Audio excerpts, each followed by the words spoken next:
público.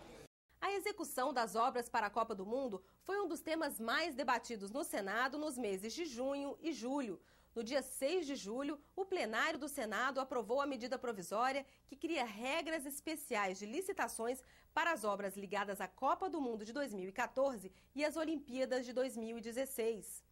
A gente vai ver agora uma matéria da repórter Glauciene Lara, esclarecendo o que muda nessas regras.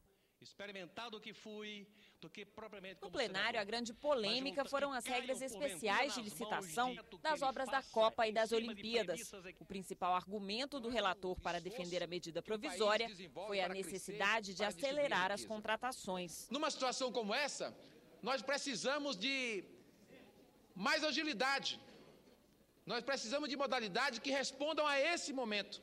Copa do Mundo, Copa das Confederações, Olimpíadas e Paralimpíadas, elas não podem esperar. É sabido por todos nós, brasileiros, desde 2007, que a Copa de 2014 seria realizada em nosso país.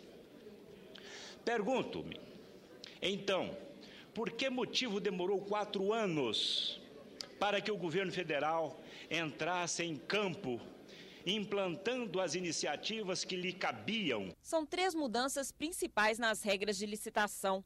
Primeiro, na publicidade das informações. As empresas concorrentes não saberão os valores do orçamento da obra na hora de apresentar as propostas. Somente a empresa que oferecer o melhor preço será avaliada nos critérios técnicos. A terceira mudança é a contratação integrada. A mesma empresa vai elaborar o projeto e executar a obra. Hoje, cada etapa exige uma licitação. Os órgãos de controle, como os tribunais de contas, vão ter acesso às informações durante toda a licitação e, logo após o processo, elas serão divulgadas. Para a oposição, as regras especiais desrespeitam a lei de licitações e os princípios da administração pública, além de facilitar o superfaturamento das obras. A medida provisória, além da flagrante inconstitucionalidade, ela abre portas e janelas para a corrupção desenfreada. A oposição está fazendo embate político, quer fazer movimentação. Vários governadores e prefeitos da oposição vão se beneficiar desse sistema simplificado. Portanto, eu não vejo, tirando do embate da aprovação, consequência nessas colocações da oposição. Apesar das opiniões contrárias, a medida provisória foi aprovada sem emendas.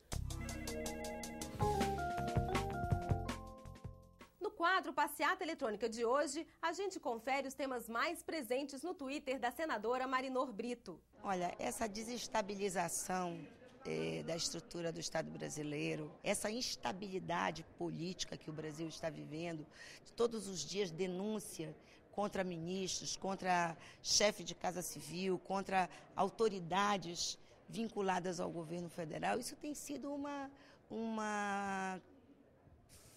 Isso tem acontecido com uma frequência muito grande. O governo está dando margens para as denúncias estão acontecendo e o povo está reagindo. E reage através do Twitter, cobrando da gente um posicionamento mais ofensivo, um posicionamento que busque esclarecer as denúncias à opinião pública. E é isso que a gente está tentando fazer. A gente tem retornado aos nossos parceiros de Twitter, a opinião pública de modo geral, que nos visita no Facebook, no Twitter, nos blogs, né, criando situações de tentativa de esclarecimento desses fatos. O Targino José Merlo manda sua pergunta lá de Roseira, no estado de São Paulo. Ele acredita que o açúcar refinado, ao contrário do açúcar orgânico, pode causar diabetes e pergunta se os senadores poderiam propor um projeto de lei que elimine os impostos cobrados na produção do açúcar orgânico. Com a palavra, o presidente da Subcomissão de Saúde, o senador e médico Humberto Costa. Bem, Targino, é até possível que o Congresso possa dar um tratamento diferenciado ao açúcar orgânico, não por conta da questão do diabetes, mas talvez por algum tipo de substância artificial que seja utilizada para o refino e que possa causar algum dano. Porque do ponto de vista do diabetes, tanto faz o consumo do açúcar refinado quanto do açúcar orgânico, as repercussões são a mesma. Na verdade, essas pessoas têm dificuldade de utilizar a insulina que possuem e assim utilizar a glicose que tem no sangue, ou então não produzem a insulina em quantidade suficiente para que a glicose possa ser utilizada. E isso vale tanto para o açúcar orgânico quanto para o açúcar refinado. Então, só se for por outra razão, por conta do diabetes, não. E a gente chega ao fim de mais um Alô Senado. Lembrando sempre que você pode assistir a esse e outros programas na nossa página www.senado.gov.br/TV. Nesse endereço você também encontra o link para mandar um e-mail para a gente com a sua pergunta.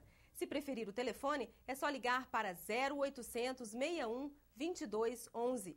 E se quiser enviar a sua pergunta em vídeo, o endereço é www.senado.gov.br/alô Senado. A gente se vê na semana que vem. Até lá!